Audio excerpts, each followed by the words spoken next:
Welcome, friends, to Chapter 1, Part 3 of Power of Now by Eckhart Tolle, your journey to inner freedom. So, welcome to this exploration of the mind and path to inner freedom.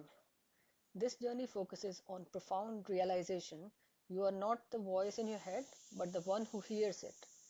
By understanding the nature of your thoughts and learning to step back from them, you can discover a state of peace and alertness that is your natural yet often hidden state of being. Have you ever noticed that you can observe your own thoughts? Who is doing the observing?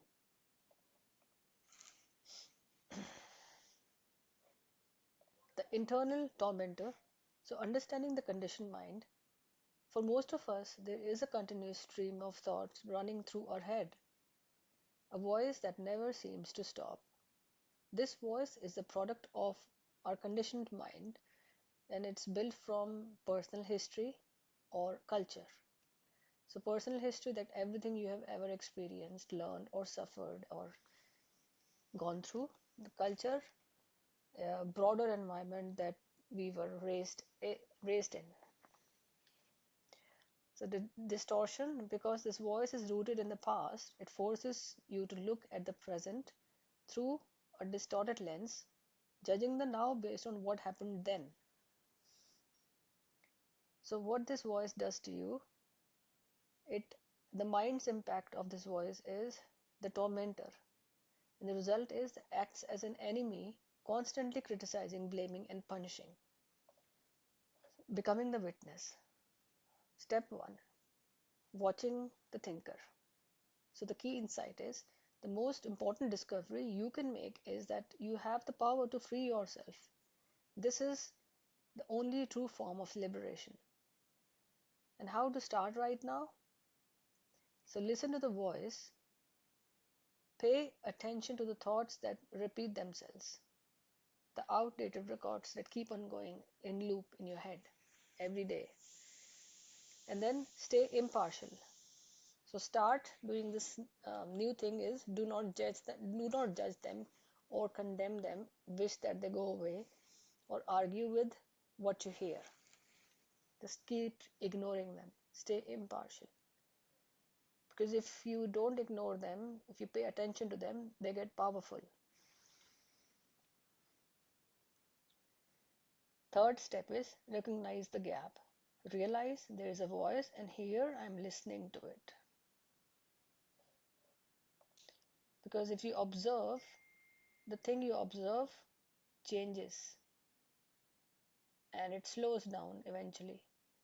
And then you can find more and more gaps between your thoughts and no thought state.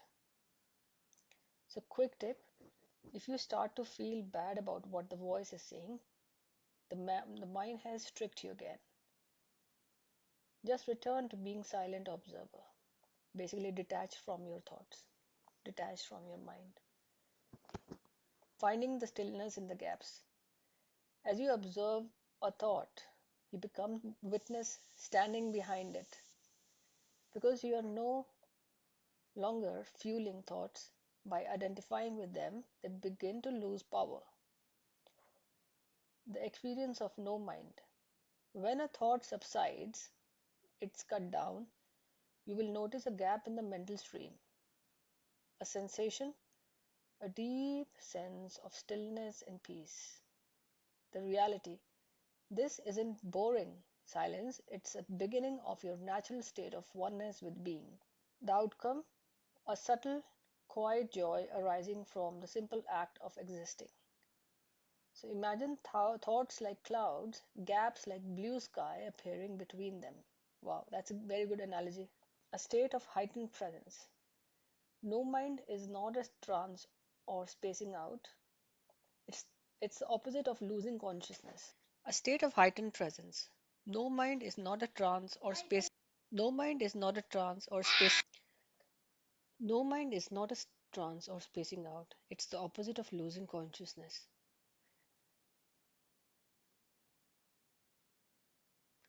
Height alertness. You are more awake than when you are lost in thought. Vitality. The state raises the life force and energy within your physical body. Selflessness. You move beyond the limited ego self into something vast and joyful. So most of the time we are all lost in thoughts, but when we do these exercises, we are more awake, more alert. It increases our heightened state of alertness and increases the life force energy within us, and we feel less tired, more energetic, and we feel more joy. Did you know when you feel your presence with intensity, the outside world and your own problems actually become less significant by comparison? Most of the time, because we are all lost in our own thoughts, we give a lot of power to our thoughts, and which results from the outside world, let's say outside world, and because we give it more power, the outside world and its influence of on us becomes very significant. We increase it because we give it more energy, we increase its power over us. But when we feel our presence within us by practice, when the intensity increases, the outside world loses its hold on us because the thoughts have lost their hold on us, and they all seem less significant now. Presence in daily life. You don't need a meditation cushion to find peace. You can practice the now during any routine activity. Walking the stairs, feel every step in the moment of your body. Washing hands, hear the water, feel the temperature of the water, and smell the soap. Trying to put all your attention to the activity that you're doing right now. Getting in the car, after closing the door, pause for a few seconds to observe your breath. Or you can club this activity with any regular routine activity that you do every day. So you can remember to do that every day. So what is the litmus test that you are succeeding doing these activities? It's the level of your inner peace you feel it will increase. The more you will succeed in doing these activities, you will feel more peaceful. Breaking the addiction to the thought. We are often addicted to thinking because we derive our sense of self from it. This creates the ego, a phantom self that is afraid it will cease to exist if the mind goes quiet.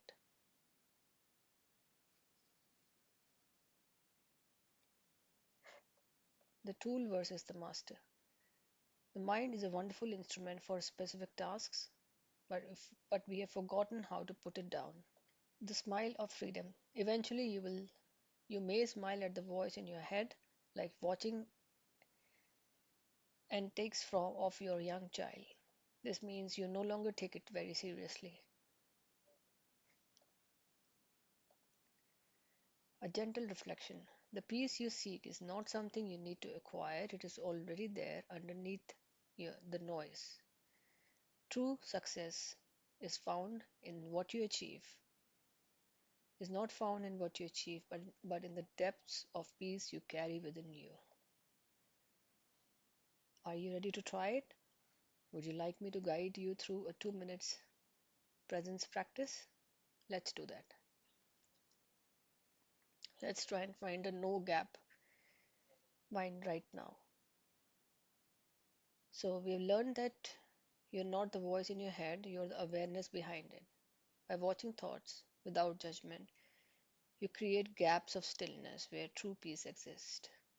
This state of no mind isn't spacing out, it's heightened presence, vitality, and freedom from the ego's control. Practice anywhere, anytime, and smile at mind's antics like watching a child at play. May you find the peace that already lives within you. So let's try this practice for 2 minutes, and then after that, we'll do a review of today's lesson.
Hope you're all able to detach a little bit from your thoughts. We will continue to do these practices every day. So let's do some revision before we end today's class. So, freeing yourself from the mind, a guide to presence and end of suffering. The voice in your head. You are likely familiar with continuous mental noise that runs through the day. The voice belongs to your conditioned mind, the result of your past history and collective cultural mindset you inherited. Because this voice is rooted in the past, it forces you to see and judge the present through distorted lens. Living with Tormentor, it is not uncommon for this voice to be your own worst enemy. It continuously attacks, punishes, and drains you of vital energy. The diagnosis, the internal dialogue is the cause of untold misery, unhappiness, and disease. The good news is you are not your mind. You can free yourself from your mind. This is the true liberation, only true liberation. And the first step, start listening to the voice in your head as often as you can. Pay particular attention to repetitive thought patterns, the old gramophone records that have been playing for years. And this practice is called watching the thinker. Listen impartially. When you listen to the voice, do not judge or condemn what you hear. You will soon realize there are two entities, the voice, the thought, and I am the listener watching the thought. The voice, the thought, is listening. So I am the listener.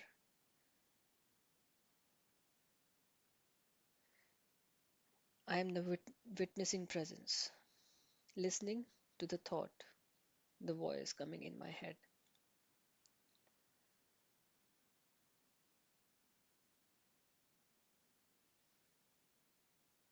The new dimension of consciousness. When you listen to a thought, you're aware not only of the thought but of yourself as the witness of it. The shift. You feel a conscious presence, your deeper self behind or underneath the thought. And the outcome, because you are no longer energizing the mind through identification, the thought loses its power and quickly subsides, creating the gap. Definition. When a thought subsides, you experience a discontinuity in the mental stream, a gap of no mind. The feeling. Within this gap, you feel stillness and peace. This is your natural state of felt oneness with being, previously obscured by the mind. So this is a diagram of the mental stream. Thoughts go on, and then for a few seconds, maybe milliseconds, there is a gap, there is no thought, and then it starts again. And then for a few seconds, there are again no thoughts. Because we have cut those thoughts at that time. We brought our consciousness, our attention in the present moment, what's going around us. So eventually, with a lot of practice every day, the no mind stillness gap will increase and thoughts will subside, become less and less. Alertness, not trance. This is not a loss of consciousness. If the price of peace were lack of vitality, energy, it would not be worth having. In this state of inner connectedness, you are more alert and awake than in the mind identified state. You are fully present. So when we are lost in our thoughts, we zone out. We are in a trance state. We have low energy. But when we are totally present in the moment with all our energy,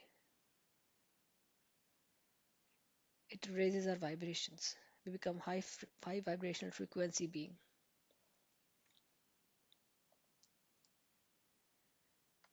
The alternate method, focus on the now. You can create a gap in the mind stream simply by directing the focus of your attention intensely into the present moment. This draws consciousness away from mind activity and create a gap of no mind where you are highly alert but not thinking. This is the essence of meditation. Take any routine activity that is normally a means to an end and make it an end itself. Walking stairs, pay attention to every step, every moment, even your breathing. Feel the water, smell the soap, listen to the sound while washing hands. Pause for a few seconds after closing the door to observe the flow of your breath. The addiction to thinking. Why is it so hard to stop? Compulsive thinking is an addiction. You no longer feel you have the choice to stop. It seems stronger than you. It provides a false sense of pleasure that invariably turns into pain. The phantom self, the cause. You believe you would cease to exist if you stop thinking. That's a root cause of impulsive thinking. We think that we will we will die if we stop thinking. There's a fear of dying. The ego, based on your personal and cultural conditioning, you have formed a mental image of who you are. This phantom self is the ego, false self. The ego consists of mind activity, can only be kept going through constant thinking. So, mind is a tool. The mind is an instrument to be used for a specific task. When the task is completed, you lay it down. Current reality is 80 to 90% of most people's thinking is repetitive, useless, and often harmful due to its negative nature. So, consequence, this dysfunctional causes a serious leakage of vital energy. Measuring your success, the criteria. There's one certain criteria by which you can measure your success in this practice, which it is the degree of peace that you feel within. And the result is, as you create gaps in the mind stream, the light of your consciousness grows stronger. And rising above thought, the final shift. The goal is to disidentify from the mind. The outcome, one day you may catch yourself smiling at the voice in your head as you would smile at the antics of your child. You no longer take the content of your mind seriously because your sense of self no longer depends on it. Thank you for listening. Hope you enjoyed. So we'll meet again tomorrow for the chapter 1, part 4. Have a nice rest of the day.